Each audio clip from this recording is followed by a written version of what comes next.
அல்ஹம்துலில்லாஹ் வஸ்ஸலாத்து வஸ்ஸலாமு அலா ரசூலில்லாஹ். அன்பிற்குரிய சகோதர சகோதரிகளே, கல்வி என்பது இறைவன் மனிதனுக்கே கொடுத்த மிகப்பெரிய ஒரு கிஃப்ட்.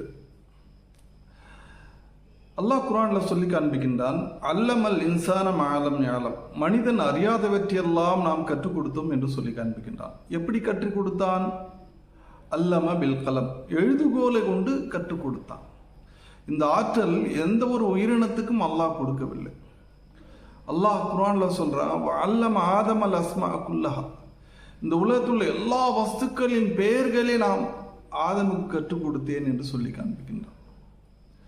ஹலக்கல் இன்சான வஅல்லமுல் பயான், மனிதனை படைத்து அவன் ஒன்றை கற்று பிறருக்கு எடுத்து சொல்லக்கூடிய, விளக்கி சொல்லக்கூடிய ஆற்றலை நான் மனிதனுக்கு கொடுத்திருக்கின்றேன் என்று அல்லாஹ் சுப்ஹானஹு வ தஆலா சொல்லி காண்பிக்கின்றான்.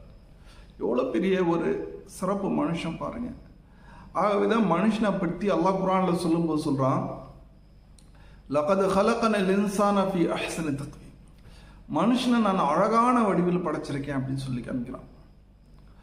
ஃபஅல்ஹமஹா ஃபுஜூரஹா தக்வாஹா, நல்லது கெட்டது என்று புரிந்து வாழக்கூடிய வழிவகைகளை, சிந்தனை ஆற்றலை மனுஷன் நான் கொடுத்துருக்கேன் அப்படின்றான். கத் அஃப்லஹ மன் ஸக்கா, அதை பேணி நடப்பான் என்று சொன்னால் அவன் வெற்றி அடைகின்றான். வகத் ஹாப மன் தஸ்ஸா, அதை பேணி நடக்கலை என்று சொன்னால் நஷ்டமடைந்தவனாக நாசமடைகின்றான் என்று இறைவன் சொல்லி காண்பிக்கின்றான். ஆக அன்பிற்குரிய சகோதரர்களே, மனுஷனுக்கு அனைத்து வகையான கல்வி ஞானங்களை மனிதனுக்கு கொடுத்து இந்த உலகத்தில் தன்னுடைய பிரதிநிதியை அமைத்து சிறப்பான இடத்தில் வைத்திருக்கின்றார். அதை நாம் புரிந்து உணர்ந்து நடக்க வேண்டும். கல்வி கற்பதிலே நாம் முயற்சிக்க வேண்டும். அல்லாஹ் குர்ஆன்ல சொல்றான், லா யஸ்தவில் லதீன யஅலமூன வல்லதீன லா யஅலமூன், அறிந்தவர்களும் அறியாதவர்களும் சமமாக முடியாது என்று சொல்லி காண்பிக்கின்றான். ஊத்துல் தரஜாத்துல் இல்ம, கல்வி கொடுக்கப்பட்டவர்களுக்கு பல படித்தரங்கள் உண்டு என்று சொல்லி காண்பிக்கின்றான்.